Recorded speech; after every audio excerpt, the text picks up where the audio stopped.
साधुओं का नाम लो तो शुकदेव जी का पहला नंबर आएगा त्यागियों में। लेकिन वे शुकदेव जी राजा जनक के पास ज्ञान लेने को गए थे। जनक को पता चला कि व्यास भगवान के पुत्र ब्रह्मवेता कारक पुरुष 18 शास्त्र पुराण महाभारत और विश्व का प्रथम आर्ष ग्रंथ रचियता भगवान वेदव्यास का पुत्र ज्ञान लेने को आया है। इसका मतलब कि उनके पुत्र को अपने पिता के प्रति उतनी श्रद्धा और सूझ श्रद्धा नहीं है पिता के वचनों में।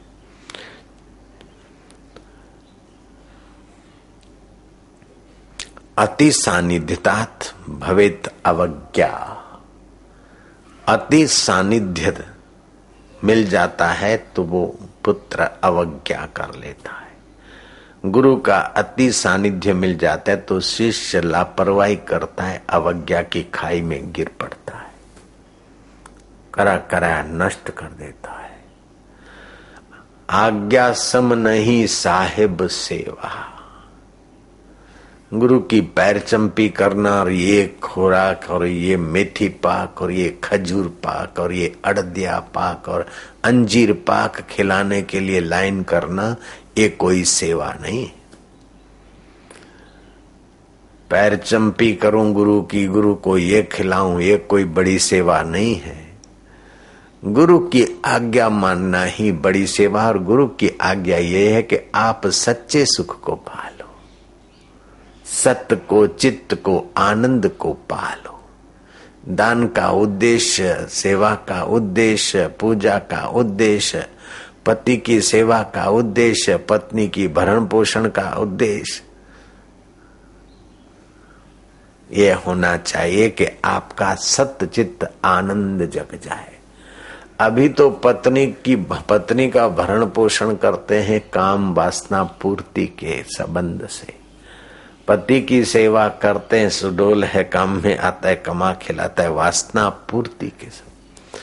उद्देश्य में और वासना में जमीन आसमान का फर्क है। नारायण कहाँ है? आ जाएगा। नारायण से ही आज मैंने सुबह सवाल किया था कि उद्देश्य और वासना किसको बोलते हैं। दिन भर में तू ये प्रश्न का उत्तर खोज के मेरे को बताना। मैं तो तुरंत उत्तर दे देता उसको, लेकिन मैं क्या मुफ्त में माल मिलता तो कदर नहीं करता। बेटा अब कसरत करे तब पता चलेगा। तो उद्देश्य क्या और वासना क्या वो बता नहीं पाया मैं। क्या एक दिन भर की छुट्टी देता हूं फिर बताना वासना किसको बोलते, उद्देश्य किसको बोलते हैं। कोई बोलता है कि मेरा उद्देश्य है डॉक्टर बनना, गलत बात है, वासना है। मेरा उद्देश्य है इंजीनियर बनना, मेरा उद्देश्य है फलाना, बिल्कुल झूठी बात है।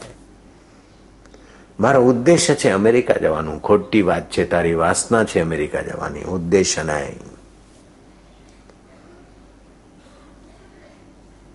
उद्देश्य में और वासना में फर्क है। जीव जन्म लेता है अपने उद्देश्य पूर्ति के लिए, लेकिन बेवकूफी से उद्देश्य का तो पता ही नहीं चलता और वासना में पिस मर जाता है, खप जाता है। श्री कृष्ण कहते हैं मोघा मोघ कर्माणाम मोघ ज्ञाना विचेतसा। उनके सारे कर्म व्यर्थ हो जाते हैं, उनकी सारी समझ, होशियारी, अकल सब व्यर्थ हो जाती है। यहां तक कि उनके पुण्य कर्म भी व्यर्थ हो जाते। महाराज पुण्य कर्म भी व्यर्थ हो जाते। क्या पुण्य कर्म करते हैं कुछ वासना पूर्ति के लिए। ये पुण्य कर्म किया और हमें यश मिल जाए, यश मिल गया, पूरा हो गया। ये पुण्य कर्म किया, वो पुण्य कर्म किया, ये पुण्य कर्म किया, हमको स्वर्ग मिल जाए, स्वर्ग मिल गया, स्वर्ग का सुख भोगा, फिर गिरे। सत्य चित्त आनंद नहीं मिला, स्वर्ग की सुविधाएं मिली।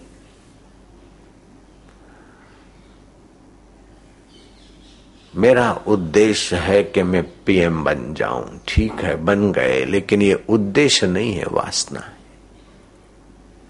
मेरा उद्देश्य है कि मैं बड़ा संत, प्रसिद्ध संत बन जाऊं। ये उस उद्देश्य नहीं है, वासना है। मेरा उद्देश्य होना चाहिए, उद्देश्य उसे कहते हैं। ये जो बुद्धौ शरणं गच्छामि, हम बुद्धि की शरण, बोध की शरण, ज्ञान की शरण जाते हैं। ज्ञान की उत्पत्ति नहीं होती है, ध्यान रखना, और ज्ञान का विनाश नहीं होता। जो नित्य शुद्ध सत्य चित्त और आनंद ज्ञान स्वरूप परमात्मा है, उसकी उत्पत्ति नहीं होती। ज्ञान की उत्पत्ति हुई, इसको देखने वाला कोई अज्ञान होता है क्या? ज्ञान को देखेगा किससे? अज्ञान से देखेगा। ज्ञान की उत्पत्ति कौन देखेगा?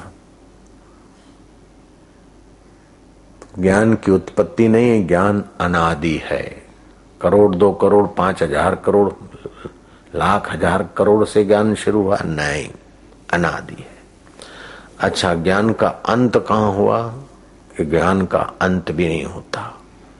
तो ज्ञान का अंत देखने के लिए अज्ञान चाहिए? नहीं, ज्ञान का अंत ज्ञान से दिखेगा तो ज्ञान रहा न। तो ज्ञान का आदि नहीं है, ज्ञान का अंत नहीं। वह मूल है सत्य, जिसका आदि नहीं, अंत नहीं, वो है सत्य। जो सत्य है वही है चेतन। ज्ञान जड़ नहीं होता, और जो चेतन है वही आनंद स्वरूप है। जड़ को आनंद नहीं आता। जीभ से रसगुल्ले की मुलाकात हुई, लेकिन मन की चेतना उसमें नहीं जुड़ी तो रसगुल्ले का स्वाद नहीं आएगा। मित्र आकर बैठ गया, हितेशी, अरे बापूजी आ गए, और हमारी खटिया के पास कुर्सी लगा के बैठे, लेकिन दर्शन का आनंद नहीं आएगा। ज्ञान के द्वारा ही आनंद आएगा। दूसरा आदमी है, बापूजी जहाज में है, लेकिन उसको बापूजी का पता नहीं अथवा बापूजी में श्रद्धा नहीं, तो उसको ज्ञान आनंद नहीं आएगा। ऐसे बापूजी का बापूजी जो ज्ञान स्वरूप परमात्मा पहले करोड़ों वर्ष पहले तुम्हारे साथ था, अब भी है, बाद में रहेगा, लेकिन उसका आपको पता नहीं है। तो ढूंढ रहे हैं सुख को, लेकिन सुख कहाँ है उसका पता नहीं। तो जो ज्ञान स्वरूप है, जो सत्य है, जिसका आदि अंत नहीं, वो सत्य है। जिसका आदि अंत नहीं वो चित्त है, और जिसका आदि अंत नहीं वह आनंद है। तो वास्तव में तुम्हारा आत्मा, तुम सत्य, चित्त और आनंद हो, लेकिन गलती से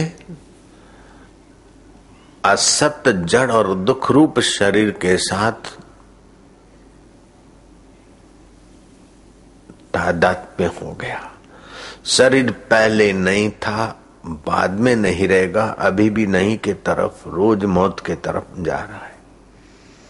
शरीर मिथ्या है, शरीर जड़ है। हाथ को पता नहीं ये जड़ हाथ हूं, सिर को पता नहीं सिर हूं, पैर को पता नहीं पैर हूं। आपको पता है कि ये पैर है। आपका संबंध छूट जाता है तो पैर को, हाथ को, सिर को उठा के ले जाते, जला देते, दफना देते। तो इससे ये सिद्ध हो गया कि आप हैं तो शरीर चेतन है, आप हैं तो शरीर द्वारा सुख मिलता है। आप नहीं हैं तो शरीर में रसगुल्ले डालो, एयर कंडीशन में रखो, जड़ शरीर को कोई कुछ भी नहीं होता। चाहे काटो, चाहे चंदन लेप करो। तो आपका आत्मा सत्य है, आपका आत्मा चित्त है, आपका आत्मा आनंद स्वरूप है। तो दान, नियम, यज्ञ, व्रत, सारा कुछ इस उद्देश्य की पूर्ति के लिए होता है, तो जीवन में उद्देश्य क्या होता है, क्या होना चाहिए? कि उद्देश्य होना चाहिए